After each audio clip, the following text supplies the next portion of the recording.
vrek interessant. Vir 8000 jaar nou gebruik was een of ander vorm van 'n spieël. En 1830 is die spieël op 'n glas soos ons hom ken gemaak. So vir 200 jaar omtrent het hierdie ding nie verander nie.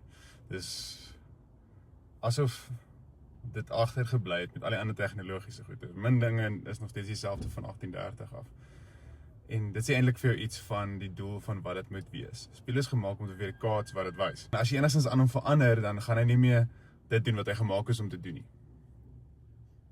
Vir my ongelooflik. Jy kan 'n lig bysit en jy kan hom 'n ander raam opsit, maar vir 200 jaar nou al bly wat hy is.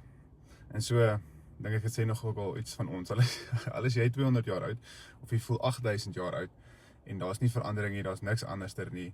Onthou, wat is die doel van dit alles? Want as jy dit doen, dan doen jy dis wat hy voor gemaak is. En dit help nie, jy verander so aan jouself dat jy nie meer daar is waar jy moet wees nie. Sit 'n rampie op, skyn 'n liggie op, word sy elke nou en dan 'n bietjie gewas, maar besef dat dit is wat dit beteken, is ons is daar om God se liefde en Jesus te weerkaats, te weerspieël. En vir 200 jaar as dit moet wees dit doen, en is ongelooflik. So kom ons speel bietjie meer. Al voel dit, jy sit op dieselfde plek wat jy vir 'n lang tyd al gesit het.